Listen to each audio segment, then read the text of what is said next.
السلام علیکم ورحمۃ اللہ وبرکاتہ۔ امید کرتی ہوں کہ میری تمام مدنی میٹھی اسلامی بہنیں ایمان اور صحت کی بہترین حالت میں ہوں گی۔ نحمدہ و نصلی علی رسولہ الکریم، اما بعد فاعوذ باللہ من الشیطان الرجیم، بسم اللہ الرحمن الرحیم، ربی اشرح لی صدری ویسر لی امری واحلل عقدۃ من لسانی یفقہوا قولی۔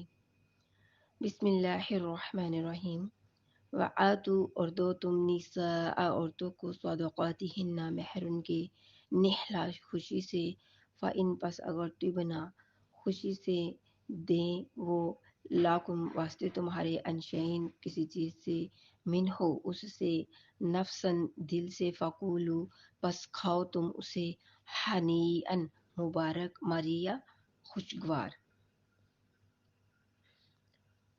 اور عورتوں کو ان کے حق مہر جو ہے وہ خوشی سے دے دو، پھر اگر وہ اپنے دل کی خوشی سے مہر میں سے تمہیں کچھ دے دیں تو اسے کھاؤ، رچتا بچتا اور خوشگوار ہو کر۔ اس میں اس آیت کے اندر یہ بتایا جا رہا ہے کہ جو عورتوں کے حق مہر ہے وہ تم اپنی عورتوں کو ایمانداری کے ساتھ دو، اس میں کوئی تم اس طرح کی خلش نہ ڈالو کہ اس کے اندر فسادات پھیلیں، بلکہ ہنسی خوشی سے تم ان کے حق مہر انہیں لٹا دو۔ اگر وہ خوشی سے خود دے دیں تو ایک علیحدہ بات ہے۔ اللہ سبحانہ تعالیٰ کا ارشاد ہے، اور اگر تمہیں یہ اندیشہ ہو کہ تم یتیم لڑکیوں میں انصاف نہ کر سکو گے تو تمہیں جو عورتیں پسند ہوں ان سے نکاح کرو۔ بعض لوگوں کی سرپرستی اور ولایت میں یتیم لڑکیاں ہوتی تھیں، وہ لڑکی اس کے مال میں شریک ہوتی تھی، اس کا سرپرست اس سے شادی کرنا چاہتا تھا لیکن اس کو پورا مہر نہیں دینا چاہتا تھا۔ اس موقع پر یہ آیت کریمہ نازل ہوئی۔ حضرت ابو سعید خدری رضی اللہ تعالیٰ عنہ بیان کرتے ہیں، نبی صلی اللہ علیہ وآلہ وسلم نے ارشاد فرمایا، عورتوں سے فرمایا، تم میں سے جو عورت 3 نابالغ بچوں کی موت پر صبر کرے گی وہ اس کے لیے دوزخ سے حجاب بن جائیں گے۔ ایک عورت نے پوچھا اور 2 پر؟ فرمایا 2 پر۔ تو ایک جگہ پر ہے کہ عروہ بن زبیر بیان کرتے ہیں کہ انہوں نے حضرت اما عائشہ صدیقہ رضی اللہ تعالیٰ عنہ سے اس آیت کے متعلق سوال کیا۔ انہوں نے کہا، اے بھتیجے، ایک سرپرست کے زیر پرورش ایک یتیم لڑکی ہوتی ہے جو کہ اس کے مال میں شریک ہوتی ہے۔ اس شخص کو اس لڑکی کا مال اور اس کا حسن و جمال پسند آتا، وہ اس کے مہر میں عدل و انصاف کیے بغیر اس لڑکی سے شادی کرنا چاہتا تھا، اور اس لڑکی کو جتنا مہر دوسرے لوگ دیتے اس سے کم مہر دینا چاہتا تھا۔ تو ایسے لوگوں کو ایسی یتیم لڑکیوں سے نکاح کرنے سے منع کیا گیا ہے، حتیٰ کہ وہ ان کے مہر میں عدل انصاف کریں اور رواج کے مطابق ان جیسی لڑکیوں کو جتنا مہر ملتا ہے اتنا مہر ان کو دیں، اور اگر وہ ایسا نہ کریں تو ان یتیم لڑکیوں کے سوا اور لڑکیاں جو ان کو پسند ہوں تو وہ ان سے نکاح کر لیں، کیونکہ جب حق مہر ہی نہیں پورا دینا تو پھر ضرور ان لڑکیوں کے ساتھ نکاح کرنا ہے۔ اس کے علاوہ پھر اور بھی ہیں، وہ تو پھر یہ ان کے مال کی وجہ سے ان سے نکاح کر رہے ہیں، حق مہر تو نہ دے رہے، تھوڑا دے رہے ہیں، پھر ان کی مال کی وجہ سے بس ان سے نکاح کر رہے ہیں، نہیں، پھر ان کے سوا جن کے پاس مال زیادہ ہے ان کو حق مہر نہیں دیا جا رہا، تو پھر اور کوئی ان کو لڑکیاں پسند ہے تو ان سے وہ نکاح کریں۔ اس حدیث سے معلوم ہوا کہ نابالغ لڑکی سے نکاح جائز ہے، کیونکہ یتیم نابالغ کو کہتے ہیں، اور لڑکیوں کو رواج کے مطابق مہر دینا چاہیے۔ اس آیت میں فرمایا کہ جو لڑکیاں تم کو پسند ہوں ان سے نکاح کر لو، اور لفظ ما عام ہے، اس سے یہ جو کہ از نکاح کے لیے کفو کی شرط لگانا غلط ہے، اور سیدہ کا غیر سید سے نکاح کرنا جائز ہے۔ اس پر حسب دلائل ہے کہ امام ابو عیسیٰ محمد بن عیسیٰ روایت کرتے ہیں کہ حضرت ابو ہریرہ رضی اللہ تعالیٰ عنہ بیان کرتے ہیں کہ رسول صلی اللہ علیہ وآلہ وسلم نے فرمایا، جو تم کو وہ شخص نکاح کا پیغام دے جس کے دین اور اس کے خلق پر تم راضی ہو تو اس سے تم اپنی لڑکی کا نکاح کر دو۔ اگر تم نے ایسا نہیں کیا تو زمین میں فتنہ ہوگا اور بہت بڑا فساد ہوگا۔ ظاہری بات ہے، جب بچوں کو ان کی پسند سے نہیں ان کی شادیاں کی جائیں گی تو بچے غلط قدم اٹھائیں گے، پھر آگے سے فتنہ اور فساد پھیلتا ہے، ماں باپ کو عدالتوں میں گھسیٹا جاتا ہے۔ تو اس سے بہتر ہے کہ جب بچے کہہ رہے ہیں تو ان کا باخوشی نکاح کرو اور فتنے سے بچو۔ امام عبد الرزاق بن حمام نے اس حدیث کو کچھ اضافے کے ساتھ روایت کیا ہے۔ یحییٰ بن ابی کثیر روایت کرتے ہیں کہ رسول صلی اللہ علیہ وآلہ وسلم نے فرمایا، جب تمہارے پاس وہ شخص آئے جس کی امانت اور خلق پر تم راضی ہو تو اس کے ساتھ نکاح کر دو، خواہ وہ کوئی شخص ہو۔ اگر تم ایسا نہیں کرو گے تو زمین میں بہت بڑا فتنہ ہوگا اور بہت بڑا فساد بھی ہو سکتا ہے۔ ہاں جی، بڑے بڑے فسادات ہوتے ہیں، قتل و غارت ہو جاتا ہے جب بچے خود سر ہو کے نکاح کر لیتے ہیں، عدالتوں میں جا کے یا ویسے نکاح کر لیتے ہیں، پھر بڑا قتل و غارت پھیل جاتا ہے، ماں باپ کو بڑا بڑا کچھ کرنا پڑتا ہے، بھائی بھاگتے ہیں۔ تو اس سے بہتر ہے کہ بچوں کی رضامندی سے ان کے نکاح کر دیے جائیں۔ امام مسلم بن حجاج روایت کرتے ہیں، حضرت فاطمہ بنت قیس رضی اللہ تعالیٰ عنہ روایت کرتی ہیں کہ حضرت ابو عمرو بن حفظ رضی اللہ تعالیٰ عنہ نے مجھے طلاق دے دی۔ در حالیہ وہ غائب تھے، اس وقت وہاں سے وہ غائب ہو گئے۔ ان کے وکیل نے حضرت فاطمہ کے پاس کچھ جو بھیجے وہ ناراض ہو گئی، کچھ لوگ بھیجے تو وہ ناراض ہو گئی۔ وکیل نے کہا، با خدا تمہارا ہم پر اور کوئی حق نہیں۔ حضرت فاطمہ رسول صلی اللہ علیہ وآلہ وسلم کے پاس گئیں اور یہ واقعہ بیان کیا۔ آپ نے فرمایا تمہارا اس پر کوئی نفقہ واجب ہے نہیں ہے۔ پھر آپ نے انہیں حکم دیا کہ وہ ام شریک کے گھر عدت گزاریں۔ پھر فرمایا ان کے ہاں تو میرے اصحاب آتے رہتے ہیں، کیونکہ پھر عدت نہیں ہونی تھی، کیونکہ وہاں کے آپ سرکار صلی اللہ علیہ وسلم کے اصحابہ کرام آتے جاتے رہتے تھے۔ تم پھر اس طرح کرو، تم ابن ام مکتوم کے گھر عدت گزارو، کیونکہ وہ ایک نابینا شخص ہے۔ تم آرام سے اپنے کپڑے رکھ سکو گی، اور جب تمہاری عدت پوری ہو جائے گی تو مجھے خبر دے دینا۔ وہ کہتی ہیں کہ جب میری عدت پوری ہوگی تو میں نے آپ کو بتایا، حضرت معاویہ بن ابی سفیان اور حضرت ابو جہم نے مجھے نکاح کا پیغام دیا۔ رسول صلی اللہ علیہ وسلم نے فرمایا، ابو جہم تو اپنے کندھوں سے لاٹھی بھی نہیں اتارتا، کام ہی نہیں کرتے، اور رہے معاویہ تو وہ غریب بہت ہے، ان کے پاس مال نہیں ہے۔ تم ایسا کرو، تم اسامہ بن زید سے نکاح کر لو۔ میں نے ان کو ناپسند کیا، مجھے وہ جو حضرت فاطمہ بنت قیس تھی انہیں وہ پسند نہیں تھے، انہوں نے انکار کر دیا۔ آپ نے فرمایا پھر اسامہ سے نکاح کر لو۔ میں نے ان سے نکاح کر لیا اور اللہ تعالیٰ نے اس نکاح میں بہت خیر اور برکت کی، اور عورتیں جو تھی وہ مجھ پر رشک کرتی تھیں، بڑے فخر سے میرے ساتھ بات کرتی تھیں، مجھے اس نکاح میں اتنی خیر اور برکت حاصل ہوئی۔ حضرت عائشہ رضی اللہ تعالیٰ عنہ فرماتی ہیں، بیان کرتی ہیں کہ عتبہ بن ربیع بن عبد الشمس کے بیٹے ابو حذیفہ جنگ بدر میں نبی صلی اللہ علیہ وآلہ وسلم کے ساتھ تھے۔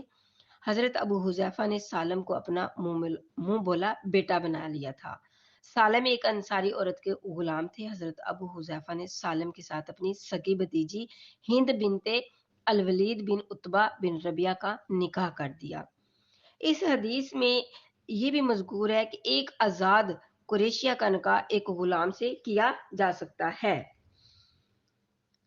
اللہ سبحانہ تعالیٰ کا ارشاد ہے، تمہیں جو عورتیں پسند ہوں ان سے نکاح کرو، دو سے تین، تین سے چار، جہاں تک تمہارا گزار۔ اگر تم دو سے تین، تین سے چار اگر گزارا ہوتا ہے، اگر نہیں ہوتا تو ایک ہی کو سنبھال لو، کیونکہ انسان کے پاس جتنا مال و زر ہوگا وہ اس کو اتنے ہی اچھے طریقے سے رکھ سکے گا۔ کیونکہ اس آیت میں یہ ہے کہ جو شخص مالی اور جسمانی طور پر زیادہ بیویاں رکھ سکتا ہو، وہ اس میں شرط ہے کہ عدل اور انصاف، 4 بیویوں کو اپنے نکاح میں رکھ سکتا ہے، اور اگر وہ عدل و انصاف کے تقاضے پورے نہ کر سکے تو وہ صرف ایک بیوی کو بھی نکاح میں رکھے۔ تاکہ اس عورت کے بھی جو ایک بیوی ہے اس کے حقوق پورے کر لے.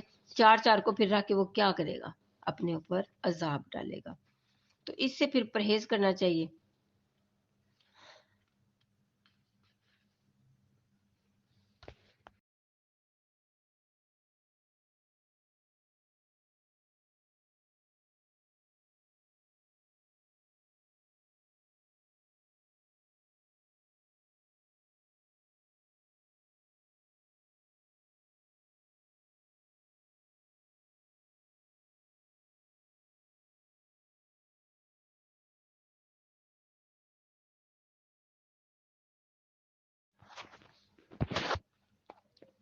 نبی صلی اللہ علیہ وآلہ وسلم کی تعداد ازواج کی بحث میں یہ نقطہ بھی ذہن میں رکھنا چاہیے کہ قرآن مجید سے یہ معلوم ہوتا ہے کہ حضرت داؤد علیہ السلام کی 100 بیویاں تھیں.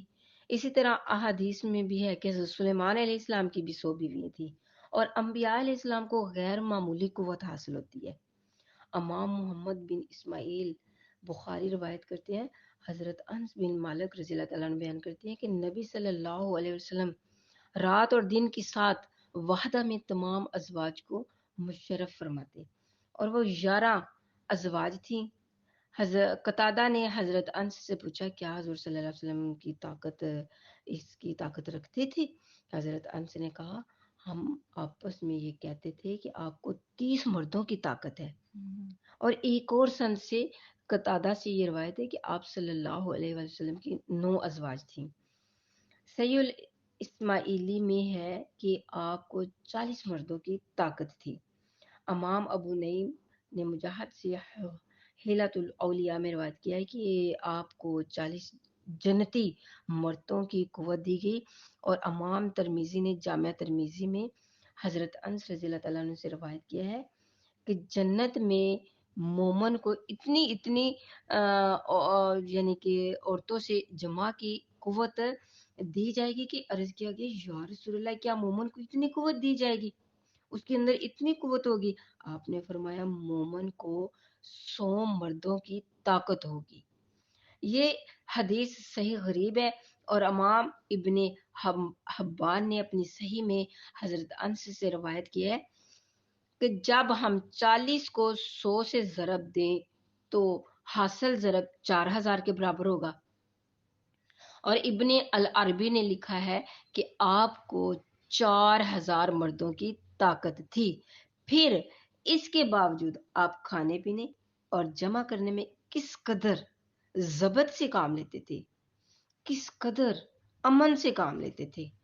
سوچئے جن کو اللہ تعالیٰ نے 4000 مردوں کی قوت جمع عطا فرمائی تھی، انہوں نے بیک وقت نکاح میں صرف 9 ازواج کو جمع کیا، وہ بھی مختلف تبلیغی وجوہات سے.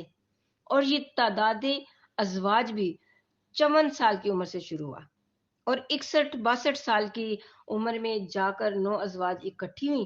تو اتنی زیادہ جنسی طاقت رکھنے کے باوجود صرف عمر کے آخری حصہ میں 9 ازواج کو جمع کرنا اپنے نفس پر کمال ضبط اور غایت اعتماد ہے یا حز نفسانی کی بہتات. اللہ سبحانہ تعالیٰ کا ارشاد ہے اور عورتوں کے ان کے مہر نحلہ سے یعنی کہ خوشی سے ادا کرو. نحلہ کا معنی خوشی. اس آیت میں اس سے پہلی آیت میں اللہ سبحانہ تعالیٰ نے یہ حکم دیا تھا کہ بیویوں کے ساتھ عدل اور انصاف کرو، اور عدل انصاف ان کے حقوق کی ادائیگی بھی ہے، اور حقوق کی ادائیگی میں ان کا حق مہر بھی ادا کرنا ہے. اس لیے اس آیت میں فرمایا عورتوں کو ان کے مہر خوشی سے ادا کرو. نحلہ یہ آ رہا ہے اس میں، نحلہ یعنی کہ خوشی سے دینا، عورتوں کو ان کے حق مہر خوشی سے دو. شریعت اور فریضہ بھی ہے. اور ہبہ ہوتا ہے تحفہ دینا، اور عطیہ بھی ہے. پہلی صورت میں اس آیت کا معنی ہے کہ عورتوں کے ان کے مہر ازروی شریعت اور بطور فرض ادا کرو، یعنی اللہ تعالیٰ نے مہر کو ادا کرنا تم پر فرض کر دیا گیا ہے، کیونکہ زمانہ جاہلیت میں عرب عورتوں سے بغیر مہر کے نکاح کرتے تھے. اور دوسری صورت میں اس آیت کا معنی ہے عورتوں کو ان کے مہر ادا کرو، یہ اللہ تعالیٰ کی طرف سے عورتوں کے لیے عطیہ ہے، یعنی کہ ہبہ ہے، تحفہ ہے.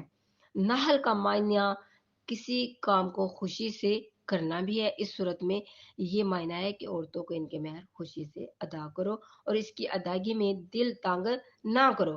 مہر کا مقرر کرنا صرف مذہب اسلام کی خصوصیت ہے۔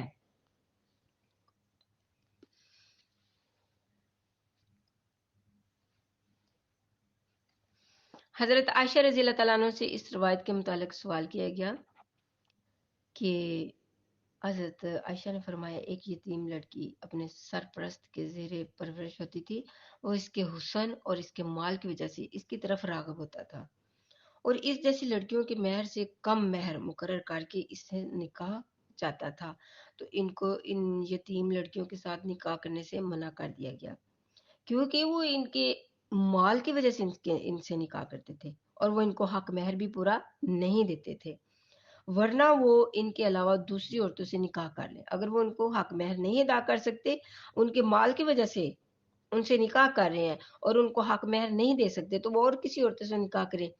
حضرت عائشہ صدیقہ رضی اللہ تعالیٰ عنہ نے کہا پھر لوگوں نے رسول صلی اللہ علیہ وسلم سے اس کے متعلق سوال کیا تو اللہ تعالیٰ نے یہ آیت نازل فرمائی وَيَسْتَفْتُونَكَ فِي النِّسَاءِ قُلِ اللَّهُ يَفْتِيكُمْ فِيهِنَّ۔ حضرت عائشہ نے کہا اللہ تعالیٰ نے اس آیت میں یہ بتایا کہ جب تم یتیم لڑکی مالدار اور حسین ہو اور اس کے ولی سرپرست اس کے ساتھ نکاح میں راغب ہوں اور اس کو پورا مہر نہ دے اور جب اس کے مال اور اس کی شکل صورت اور ان کو رغبت نہ ہو تو ان دو صورتوں میں کسی اور سے نکاح کر لے، اور جب وہ اس کے حسن اور مال میں رغبت کریں تو اس سے نکاح کرنا ان کے لیے صرف اس صورت میں جائز ہے جب وہ اس کو پورا حق مہر ادا کر دیں اور اس کا حق بالکل بھی نہ مارے۔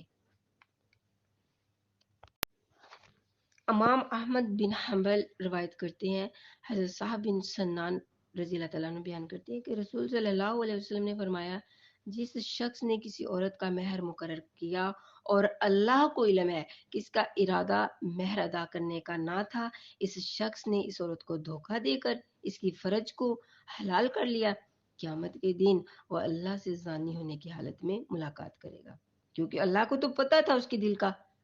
تو اور جس شخص نے کسی شخص سے قرض لیا اور اللہ کو علم ہے کہ اس کا ارادہ اس قرض کو واپس کرنے کا نہ تھا، باخدا اس نے اس شخص کو دھوکہ دیا اور باطل کے عوض اس نے اس کے مال کو حلال کر لیا، وہ قیامت کے دن اللہ سے چور ہونے کی حالت میں ملاقات کرے گا۔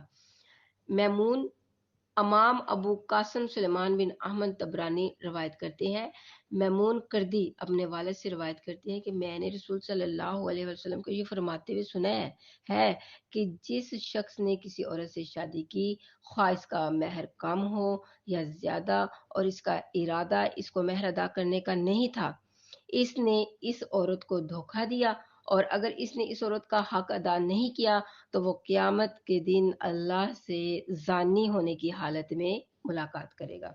اور جس شخص نے کسی سے قرض لیا وہ صاحب مال کی رقم ادا کرنے کا ارادہ نہیں رکھتا تھا اور اس نے اس کو دھوکہ دے دیا اور اس کا مال لے لیا اور وہ اس کو قرض ادا کیے بغیر مر گیا تو اللہ تعالیٰ سے چور ہونے کی حالت میں ملاقات کرے گا۔ وَمَا عَلَيْنَا إِلَّا الْبَلَاغُ الْمُبِينُ۔ السلام علیکم ورحمۃ اللہ وبرکاتہ۔ پہلے میں نے آپ کے سامنے جو تفسیر بیان کی تھی وہ آیت نمبر 4 کی تھی، اب آیت نمبر 5 کی لے کے چلتے ہیں۔ اس میں بتایا جا رہا ہے کہ اس کا جو ترجمہ ہے وہ یہ ہے کہ ولا اور نہ تو دو تم سفہاء بے عقلوں کو یا بے وقوفوں کو اموالکم التی مال اپنے جنہیں جعل بنایا ہے اللہ نے لکم واسطے تمہارے قیامن گزر اوقات ورزقو اور روزی دو تم ہم ان کو فیہا اس میں سے وقسو ہم اور پہناؤ تم انہیں وقولو اور کہو تم لاہم واسطے ان کے قولن بات معروفن اچھی، اور نہ اور بے عقلوں کو ان کے مال نہ دو جو تمہارے پاس ہیں جن کو اللہ نے تمہاری بسر اوقات کیا ہے، گزر بسر کیا ہے، اور انہیں ان میں سے کھلاؤ اور پہناؤ اور واسطے ان کے اچھی بات کہو۔ اور ان کے لیے اچھی بات کہو، تاکہ انہیں کوئی اس میں برا نہ لگے اور ان کے دل نہ دکھے۔ اللہ سبحانہ تعالیٰ کا ارشاد ہے، اور کم عقلوں کو اپنے وہ مال نہ دو جن کو اللہ تعالیٰ نے تمہاری گزروقات کا ذریعہ بنایا ہے۔ کم عقلوں کو مال نہ دینے اور یتیم کے مال کو ولی کا مال فرمانے کی تجھیح۔ اس سے پہلی آیتوں میں اللہ سبحانہ تعالیٰ نے فرمایا تھا یتیموں کا مال ان کے حوالے کر دو اور عورتوں کا مہر ان کے حوالے کر دو۔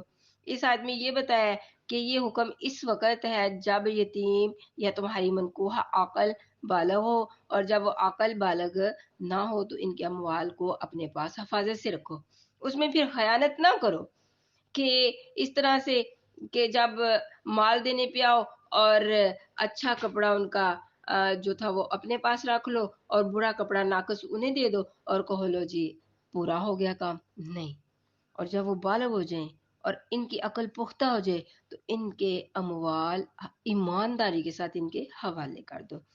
اس آیت میں یہ فرمایا اور کم عقلوں کو اپنے مال نہ دو، حالانکہ مراد یہ ہے کہ کم عقلوں کو ان کے مال حوالے نہ کرو حتیٰ کہ وہ عاقل بالغ ہو جائے۔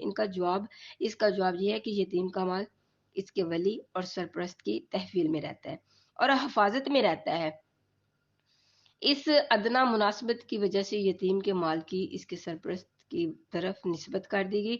دوسری وجہ یہ ہے کہ اس آیت میں یتیم کے مال کو ولی کا مال اس لیے فرمایا تاکہ ولی یتیم کے مال کی اس طرح حفاظت کرے جس طرح وہ اپنے مال کی حفاظت کرتا ہے۔ بظاہر بات ہے، اور اس کو فضول اور بے درے خرچ نہ کرے اور اس کی حفاظت میں کوتاہی نہ کرے اور یتیم کے مال کی اپنے مال کی طرح حفاظت کرے۔ حضرت امام محمد بن اسماعیل بخاری روایت کرتے ہیں، حضرت نعمان بن بشیر روایت کرتے ہیں کہ میرے والد مجھے رسول صلی اللہ علیہ وسلم کے پاس لے گئے اور کہا میں نے اپنے اس بیٹے کو مال ہبہ کیا۔ ایک بیٹے کو ہبہ کر رہے ہیں۔ رسول صلی اللہ علیہ وسلم نے پوچھا کیا تم نے اپنے سب بچوں کو اتنا ہی مال ہبہ کیا ہے؟ انہوں نے کہا یا رسول اللہ نہیں۔ تو رسول صلی اللہ علیہ وسلم نے فرمایا تو اس سے رجوع کر لو، اس طرح کیوں کر رہے ہو، اس سے رجوع کرو۔ اس حدیث سے معلوم ہوا کہ کم عمر بچوں کو ہبہ کرنا صحیح ہے، البتہ اس میں مساوی ہبہ کرنا چاہیے، ایک جیسا۔ اور اس آیت میں کم عمر بچوں کو دینے سے منع کیا گیا ہے۔ اس کا جواب یہ ہے کہ اس آیت میں ناسمجھ بچوں کو مال ہبہ کرنے اور ان کی ملکیت میں دینے سے منع نہیں فرمایا، بلکہ تصرف کرنے کے لیے ان کے ہاتھوں میں مال دینے سے منع فرمایا ہے، کیونکہ وہ اس کی حفاظت کرنے اور اس کو صحیح محل پر خرچ کرنے کے طریقوں کو نہیں جانتے۔ اللہ سبحانہ تعالیٰ کا ارشاد ہے اور تم یتیموں کا بطور تربیت امتحان لیتے رہو حتیٰ کہ وہ نکاح کی عمر کو پہنچے۔